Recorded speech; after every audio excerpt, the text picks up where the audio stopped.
Season 1 Yami is an insane DPS in Black Clover Mobile, but how do you actually make him this good? So let's start off with the most important thing for every character in this game, which is going to be their gear sets. So to start things off, we're going to be going for the Ominous gear set, and you're going to want the Ominous Whip, and then also the Ominous Crystal. You're going to want those two pieces to get the 2-set bonus of an attack increase of 7%, and then also a magic attack increase of 7% as well. Then we're going to be pairing it with Secret of the Deep Sea for the 5% increased speed buff for 2 turns at the start of a wave. This is going to be really good in helping our Yami become a lot quicker so he can act more and deal more damage as well. And then you're going to want Conch of the Deep Sea, and then you're going to want to pair it up with the Essence of the Deep Sea to get that 2-set bonus. Then finally, you can then also pair this up with Noble's Inheritance, or if you want it instead, you could then go for Resolute Judge instead as well if you don't want Noble's Inheritance. And then for the Noble's Inheritance set, we're going to want the Noble's Robe, and then also the Noble's Orb to get us that 5% increased crit rate. But if you're not really struggling to actually inflict critical hits and do a lot of critical damage, then you can actually go for the Resolute Judge set and go for the Judge's Crossbow or the Judge's Seal instead for that 7% crit damage bonus. So this set is pretty much identical to any other non-crit DPS, but what is different about Blue Yami is that you can actually also build him with magic attack, as the main stats you're going to want for him are going to be attack and magic attack on the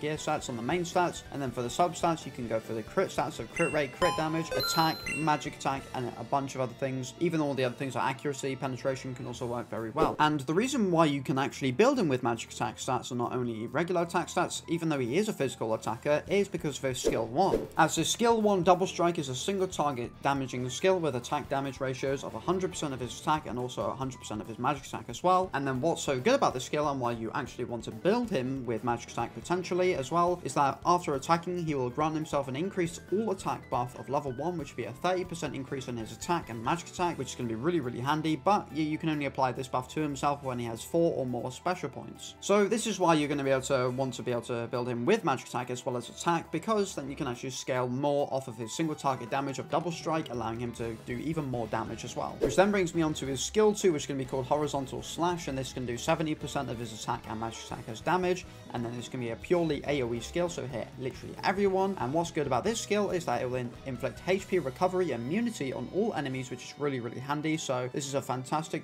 debuff to apply to the likes of Green Season 1 Mimosas. That is really good. And then what's even better is that he will then grant himself a special point +1 buff, which is even better as well, because then it allows him to proc his double strike single target bonuses even more. And then finally, what is probably by far the best part of his whole kit is his ultimate, which is going to be called Teacher's Dignity, as this is going to deal damage equal to 160% of his attack and magic attack, which is going to be really good on single target damage. And then not only that, what's so good about this is the debuffs that he applies, as what he's going to do is he's going to apply a SP -3 debuff on an enemy, which is going to reduce their special points by 3, and then he will also inflict Total Silence on an enemy for 2 turns as well. Then if you don't know what Total Silence means, it's a debuff that you apply on your enemies, which will make them unable to use their special skill and their skill 2 as well, meaning they can only use their combined attacks or their skill 1. But what makes the skill even better is that when you get to level 5, he will then reduce, instead of 3 SP, he will then reduce an extra 1 SP, which is going to then basically cut all of your enemies' SP in half, depending on who you target anyways. Which just makes this ultimate really good, and it also just does an absolute bunch of damage as well, which is great. Then moving on to his combined attack, I thought I'd mention it here because I also mentioned it in the Asta video as well. Make sure you watch that if you haven't, and whilst you're there, make sure you like and subscribe, as his combined attack is literally identical to the Red Season 1 Astas, as it attacks after removing an enemy's barrier. So I thought I'd just include this in here because it's going to be really useful for Noelle's Rage in removing her barrier and stuff like that, whilst also dealing some pretty decent damage, as it has damage ratios of 70% of his attack as well as 70% of his magic attack as well. And then on to his passive. So his unique passive is going to be a 15% increased favored damage dealt. So this is going to basically make him deal 15% more damage to any enemies that he is type advantage against. So any red enemies, he will do even more damage against, which is really good, and it's where a lot of his damage comes from when he deals damage to enemies that he's strong against. But that's not to say he can't do just damage onto every typing, as his enhanced passive, once you get it to 2 dupes, is going to be a damage dealt increase of 10%. I don't know what his tier 5 one or his enhanced 5 one is, because I don't actually have that information right now. So yeah, that's what you can get once you get him to 2 dupes. But once I actually, if I do find out, I'll put it in the pinned comments down below what his other one is. So next up on the list of everything to do with Yami's build, we have got all of his talents. So for his attack talents, you're going to want to go for the increased attack buff, whilst also then stacking that with the sharp mind damage dealt increase, as this is going to help scale with all of his other damage bonuses from his passives as well, which is going to be really handy. And then for other PvE content or just anything else in general, you can go for Battle Frenzy if you want that extra crit rate, and this is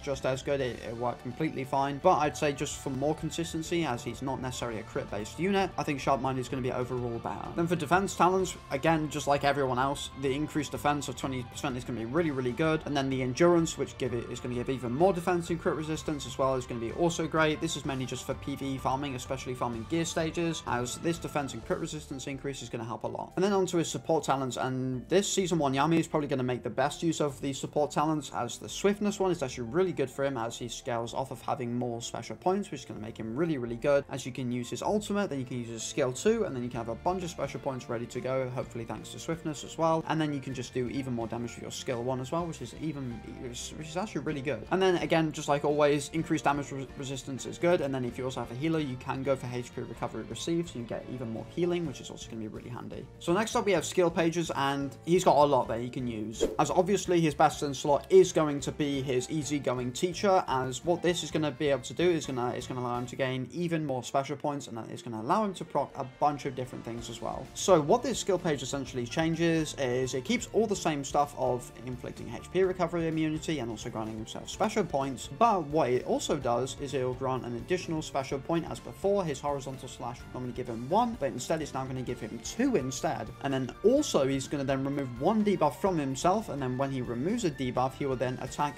whilst dealing increased damage as well, which is going to be really, really good, and it's going to make his horizontal slash do a load of damage. And then if you couldn't get enough special points as it is, his passive skill on this skill page will then give him a 20% chance to grant himself a SP +1 upon attacking, which is going to be really, really good, as pretty much 1/5 of the time you're going to be able to get another special point, which is going to make you spam your ultimates even more and just pop off, to be fair. So then next we have Leopold's, as being able to give himself up to a 15% increase in all attack is going to be really, really beneficial, as obviously we know Yami scales off of all attack buffs, so it's going to be even better. And then Chief's Appearance is going to be really great for the extra crit damage passive. If you need extra crit rate, the Captain's Dignity is going to be great, as you can stack up a bunch of crit rates boost, which is going to be really, really good. You can go for Fuegolions, as it will give you a 12% just flat increased damage dealt. And then in terms of the other sort of lower rarity ones, you've got Sea Serpent's Pride for the extra 7% crit rate. And then for other free-to-play ones, you've got Breath of Darkness, as this one you literally get free, which is going to give you a 10% all attack bonus, which is going to help him scale really well. And then also Mysterious Ancient Book, as you can get it to enhance 5 very easily, so you can get an extra 12% damage dealt, which is going to be really good. So next up, let's go on to team comps. So considering Yami is all about special points and buffing special points, you're going to potentially want someone that can do that, although we don't necessarily have too many characters that can do that apart from one, and that is going to be the Season 1 Mimosa, as her combined attack is going to give herself or up to an 80% chance of increasing your partner's SP by 1 or 2, depending if you have it at level 5, whilst also doubling their attack stat. Then I'd also recommend William Vengeance, as he gives a party-wide damage reduction on his ultimate, whilst also giving counter attacks, allowing him to do a bunch of damage whilst countering as well. And then his Pulse of the Magic Tree is even better, as it also gives a really high attack bonus whilst also increasing his speed and stamina as well. And then you're going to need someone to soak up all that damage for your whole team, which is going to be Rades Spirito, as his ultimate is just too good. So let's move on to his skill level priorities. So I think overall, his special skill or his ultimate is going to be your highest priority, as it doesn't only just increase his damage and it gives you other value, as on level 5 it can then reduce an additional special point, which is going to be really, really good, as it's going to pretty much delay all of your enemies' ultimates by an extra turn, which is going to be fantastic. Then I'd probably then invest it into your horizontal slash, as this can do even more damage as well, because you're going to want this to do a load of damage, especially if you have his skill page. And then Double Strike is also fantastic, as it will allow you to scale even more off of your all attack increase buff. So there you have it. That is a complete guide on the Season 1 Yami. I hope you enjoyed. I hope it helped you a lot, and leave a comment down below whether it did, or if you have any other questions for me. And most importantly, don't forget to like and subscribe, as it helps a ton and it's free. And yeah, without further ado, I will see you in the next video. Peace!